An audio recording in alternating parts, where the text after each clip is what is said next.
বিসমিল্লাহির রহমানির রহিম। ঐক্যবদ্ধ শিক্ষার্থী জোটের পক্ষ থেকে আমরা প্রতিদিনের মতো আজকেও প্রচারণা শুরু করেছি। আমরা শিক্ষার্থীদের কাছে যাচ্ছি, তাদের আকাঙ্ক্ষার কথাগুলো শুনছি। আমরা শিক্ষার্থীদের উচ্ছ্বাস দেখতে পাচ্ছি।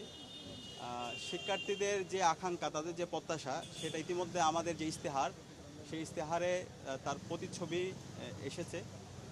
আমরা আমাদের ঢাকা বিশ্ববিদ্যালয় ক্যাম্পাসটাকে স্বপ্নের ক্যাম্পাস বানাতে চাই এবং এক্ষেত্রে আমাদের ইশতেহার আপনারা দেখতে পেয়েছেন। আমরা বলেছি আমরা 12 মাসে 36টা সংস্কার করব এবং সেই সংস্কারগুলো কীভাবে হবে সেটা রুটম্যাপও আমরা ইতিমধ্যে আমাদের ইশতেহারের যে ওয়েবসাইট আছে সেই ওয়েবসাইটে দিয়েছি এবং আমরা 6টা জিনিসকে সবসময় ইয়েস বলবো আর 6টা জিনিসকে সবসময় নো বলবো।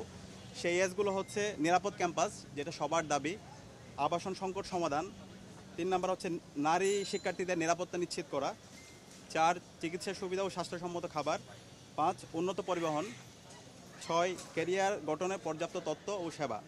আর 6টা জিনিসকে সবসময় আমরা নো বলবো। এই 6টা জিনিসকে সবসময় আমরা লাল কার্ড দেখাবো। 6টা জিনিসগুলো হলো: 1 নাম্বার কর্তৃত্ববাদী রাজনীতি, নির্যাতন ও সহিংসতা; 2 গণরম গ্যাস্ট্রম কালচার; 3 বৈষম্যমূলক নীতি ও আচরণ; 4 মাদক চিন্তায় ও চাঁদাবাজি; 5 লাঞ্চের পরে আসেন কালচার; 6 ইসলামফোবিয়া ও সাইবার বুলিং।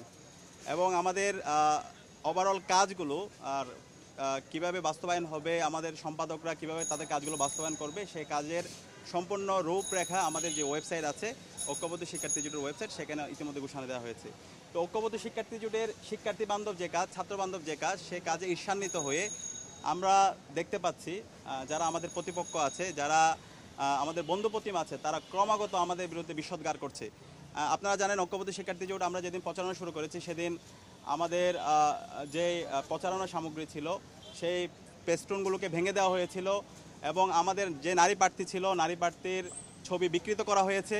পরবর্তীতে আমরা নির্বাচন কমিশনে অভিযোগ দিয়েছিলাম, কিন্তু আজকে 6 দিন হয়ে গেল, নির্বাচন কমিশন এখন পর্যন্ত কোনো ধরনের ব্যবস্থা নেয়নি। একই সাথে আমাদের প্যানেলে যে 4 জন নারী প্রার্থী আছে তাদের বিরুদ্ধে অব্যাহত সাইবার বুলিং এবং তাদের বিরুদ্ধে বিভিন্ন ধরনের হ্যারাসমেন্ট এবং বিভিন্ন ধরনের তাদেরকে হুমকি দেওয়া হচ্ছে। একই সাথে আমাদের যারা প্রার্থীরা আছে, আমাদের ফেসবুক আইডিগুলোতে যদি আপনারা যান, ক্রমাগত আমাদের আইডিগুলোতে নির্দিষ্ট একটা গ্রুপ তারা প্রতিনিয়ত আমাদের বিরুদ্ধে প্রপাগান্ডা করছে, আমাদেরকে হুমকি দিচ্ছে এবং অশ্লীল ভাষায় তারা বিভিন্নভাবে গালাগালি করছে। তো আমরা বিশ্ববিদ্যালয় প্রশাসনকে অনুরোধ জানিয়েছি, যারা এই ধরনের নারীর শ্লীলতাহানি করছে, যারা সাইবার বুলিং করছে, যারা হ্যারাসমেন্টের সাথে জড়িত আছে, তাদের বিরুদ্ধে যেন বিশ্ববিদ্যালয় প্রশাসন যথাযথ ব্যবস্থা গ্রহণ করে।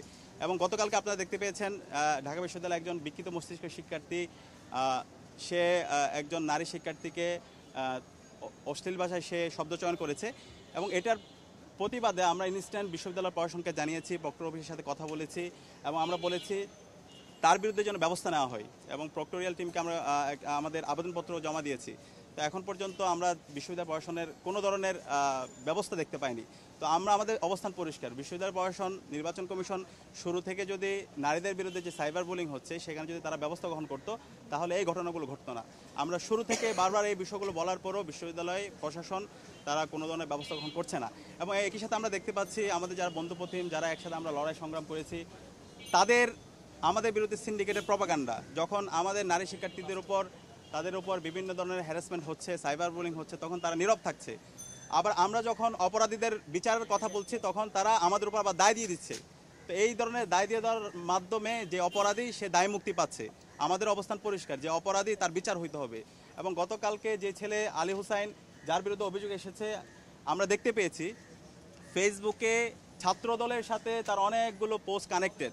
তা আমাদের কাছে মনে হচ্ছে ছাত্রদল তাদের অপরাধকে দায় মুক্তি দেওয়ার জন্য তারা ওই দায় দিয়ে দেওয়ার রাজনীতির মধ্যে তারা চলে এসেছে। তো আমরা অনুরোধ করব, সেই যে অপরাধী, যে আমার বোনকে হ্যারাস করছে, যে সাইবার বুলিং করছে, তাদের বিরুদ্ধে আমরা যেন সবাই কনসেনসাসে আসি। তারা কালপ্রিট, বিশ্ববিদ্যালয়ের প্রশাসন, নির্বাচন কমিশন তাদের বিরুদ্ধে যেন দৃষ্টান্তমূলক বিচারের আওতায় নিয়ে আসে। এবং একই সাথে আমরা দেখতে পেয়েছি আমাদের যখন প্যানেল করেছিলাম ঐক্যবদ্ধ শিক্ষার্থী জোট, আমাদের প্যানেলে যে 4 জন নারী শিক্ষার্থী আছে তাদেরকে হ্যারাস করেছিল জগন্নাথ বিশ্ববিদ্যালয় ছাত্রদলের সদস্য সচিব। এবং এর পরিপ্রেক্ষিতে পরবর্তী দেখতে পেয়েছি আমাদের অনেক সংগঠন ক্রমাগত, বিশেষ করে যদি বলি ফাতিমা তাসনিম জুমা, উম্মে সালমা, সাবিকুন নাহার তামান্না এবং আফসানা আক্তার সহ সবার বিরুদ্ধে ক্রমাগত বিভিন্ন ঢাকা বিশ্ববিদ্যালয়ের বিভিন্ন পর্যায়ে যারা প্রার্থীরা আছে তারাও বিভিন্নভাবে সাইবার বুলিং করেছে এবং তারা বিভিন্নভাবে আমাদের প্রার্থীদের বিরুদ্ধে মিথ্যা প্রপাগান্ডা করছে। তো আমরা তাদেরকে অনুরোধ করব, আমরা যারা বিশ্ববিদ্যালয়ের শিক্ষার্থীরা আছি আমরা সবাই যেন দায়িত্বশীল আচরণ করি, আমরা যারা প্রার্থীরা আছি আমরা যেন দায়িত্বশীল আচরণ করি, যারা অপরাধী তাদের বিরুদ্ধে যেন আমরা আমাদের প্রতিবাদ প্রতিরোধ জারি রাখি। এটা না করে আমাদের কাছে মনে হচ্ছে এই অপরাধীকে দায়মুক্তি দেওয়ার জন্য এখানে ট্যাগিংয়ের রাজনীতি চলছে, এখানে ব্লেমিংয়ের রাজনীতি চলছে। সেখান থেকে যেন আমরা বেরিয়ে আসি। অপরাধীদের বিরুদ্ধে যদি আমরা জিরো টলারেন্স নীতি ঘোষণা করতে পারি, সবাই যদি ঐক্যবদ্ধভাবে আমাদের ভয়েস রেজ করতে পারি, তাহলে ভবিষ্যতে আর কেউ এই ধরনের অপরাধ করার সাহস করবে না। এবং আমরা এই জায়গায় আমাদের এই নারীদের জন্য একটা নিরাপদ ক্যাম্পাস গড়ার জন্য আমাদের সবাইকে ঐক্যবদ্ধ হইতে হবে। এবং আমাদের ঐক্যবদ্ধ শিক্ষার্থী জোটের এটা প্রথম কমিটমেন্ট, একটা নারীদের জন্য নিরাপদ ক্যাম্পাস গড়ে তোলা। ধন্যবাদ সবাইকে। সাদিক ভাই, একটা প্রশ্ন, এটা হচ্ছে যে আপনি প্রতিপক্ষ দলের নেতিবাচক কর্মকাণ্ডের কথা বলেন, এ ধরনের কর্মকাণ্ড আসলে আপনাদের ভোটের মাঠে কোনো নেতিবাচক প্রভাব পড়ছে কিনা? না, আমরা আমাদের জায়গা থেকে দায়িত্বশীল আচরণ করার কথা বলছি।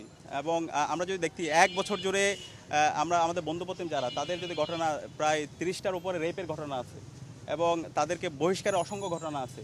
সুতরাং আমরা এই জায়গা থেকে বলছি আমাদের দায়িত্বশীল আচরণ করা দরকার। এবং যারা অপরাধী আমরা এই ধরনের দায় দিয়ে দেওয়া রাজনীতি থেকে বেরিয়ে এসে যে অপরাধের সাথে সম্পৃক্ত আছে তাকে আইডেন্টিফাই করে তাকে বিচারের আওতায় নিয়ে আসা। এবং বিশ্ববিদ্যালয় প্রশাসনের জায়গা থেকে নির্বাচন কমিশন যদি সে গত 6 দিন ধরে আমাদের প্রার্থীদের উপর যে সাইবার বুলিং হচ্ছে, আমাদের বোনদের উপর যে হ্যারাসমেন্ট হচ্ছে, সেটার বিরুদ্ধে যদি তারা আজকে তাদেরকে বিচারের আওতায় নিয়ে আসতো, তাহলে পরবর্তী এই ঘটনাগুলো ঘটতো না। তো বিশ্ববিদ্যালয় প্রশাসন, নির্বাচন কমিশন তারা যদি এই ধরনের একটা লেভেল প্লেইং ফিল্ড ইনশিওর করতে না পারে, যারা সাইবার বুলিং করছে, যারা হ্যারাসমেন্ট করছে, তাদের বিরুদ্ধে যদি তারা ব্যবস্থা করতে না পারে, তাহলে সামনে কীভাবে তারা একটা ফ্রি ফেয়ার ক্রেডিবল ইলেকশন তারা বাস্তবায়ন করবে, সেটা নিয়ে আমরা অনেক বেশি উদ্বিগ্ন।